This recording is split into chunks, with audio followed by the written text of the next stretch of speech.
오늘 우리가 읽은 본문은 에스겔이 하나님의 말씀을 받은 선지자, 파수꾼으로서의 활동이 기록되어 있습니다.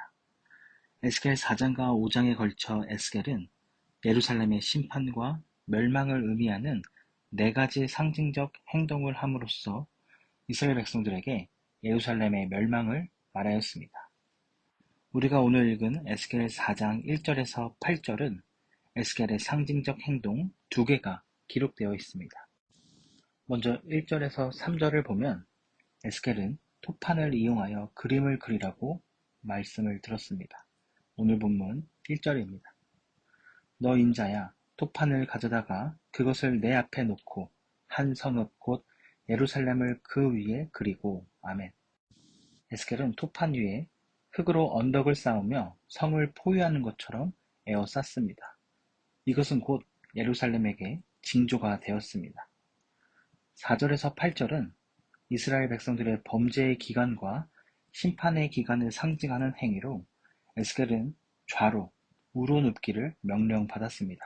본문 4절입니다. 너는 또 왼쪽으로 누워 이스라엘 족속의 죄악을 짊어지되 내가 눕는 날수대로 그 죄악을 담당할지니라. 아멘. 하나님께서는 북이스라엘의 범죄 기간을 상징하기 위해 369일 동안 좌로만 누울 것을 명령하시고 남유다의 심판의 기간을 상징하기 위해 40일 동안 우로만 누울 것을 명령하셨습니다. 본문 6절입니다. 그 수가 차거든 너는 오른쪽으로 누워 유다 족속의 죄악을 담당하라. 내가 내게 40일로 정하였나니 하루가 1년이니라. 아멘. 하나님께서는 자신의 선지자들에게 상징의 행동들을 통하여 이스라엘 백성이 보고 듣기를 원하셨습니다. 그러나 에스겔은 다른 선지자들보다 월등히 상징적 행동을 통해 말씀을 전하였습니다. 그 이유는 어느 때보다 더 패역하고 마음이 굳은 시대였기 때문이었습니다. 강렬하고 눈에 보이는 확실한 행동을 통해 예루살렘의 멸망을 강조한 것이었습니다. 지금도 마찬가지이지만 이스라엘 백성은 더 이상 하나님의 말씀에 귀 기울이지 않았습니다. 이방 나라와 이방 우상에 너무나도 깊게 찌들어 있었던 이스라엘 백성들은 하나님의 음성을 하나님의 음성으로 듣지 못했으며 자신의 잘못과 자신의 죄악을 깨닫지 못했습니다.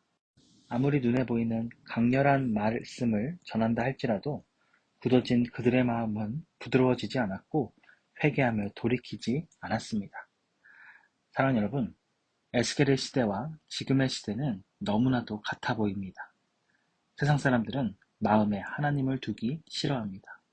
마음이 굳어지고 강팍하여져서 하나님, 예수님과 거리를 두고자 합니다. 자신에게 불편한 이야기를 듣고 싶지 않아 귀를 닫고 마음을 닫고 살아가는 사람들이 많이 있습니다. 이러한 시대 속에서 우리는 신앙생활을 해나가야 하며 복음을 전해야 할 책임이 있습니다. 에스겔 선지자가 하나님께 받은 말씀을 여러 가지 상징 행동으로서 보여준 것처럼 우리 또한 우리의 삶에서 하나님의 말씀을 표현해야 하며 보여주어야 한다는 것입니다. 강팍한 이스라엘 백성들은 자신들에게 선포된 하나님의 말씀을 무시하며 심판이 임박했다고 말하는 선지자들을 압제하고 말씀이 선포되지 못하도록 입을 막았습니다. 하나님과 세상에 적당히 두 발을 담그고 하나님이 필요할 때는 하나님의 편에서, 세상이 필요할 때는 세상의 편에서 살아갔습니다. 지금 우리의 모습도 이와 같습니다. 우리는 적당한 선에서 하나님을 섬기며 하나님께 열심을 다하지도 그렇다고 멀리 떨어져 나간 것도 아닌 미지근한 신앙 상태를 유지하면서 세상이 필요할 때마다 세상을 따라 살아갈 때가 있다는 것입니다. 하나님께 이런 핑계 저런 핑계를 대면서 어쩔 수 없었다고 말하며 마음이 점차 굳어지는 신앙생활을 할 때가 있다는 것입니다. 이런 현실에서 우리는 에스겔 선지자와 같이 세상에 하나님의 말씀을 삶에서 증명하며 살아가야 할 것입니다.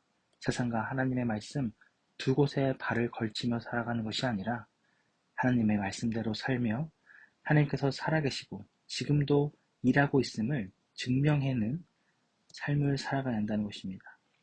하나님께서는 성경책 안에만 존재하는 분이 아니라 지금도 살아가셔서 나의 삶에서 일하고 계시는 분임을 세상 사람들에게 나타내주는 증인된 삶을 살아가야 한다는 것입니다. 우리의 일생토록 직장과 일터에서 어렵고 힘든 날들이 계속될 테지만 하나님을 의지하며 하나님의 일하심을 신뢰하는 우리 모두가 되기를 바랍니다. 마음이 강팍한 세상에서 하나님의 사랑과 은혜를 나타내는 삶을 살아가게 되기를 주님의 이름으로 축원합니다.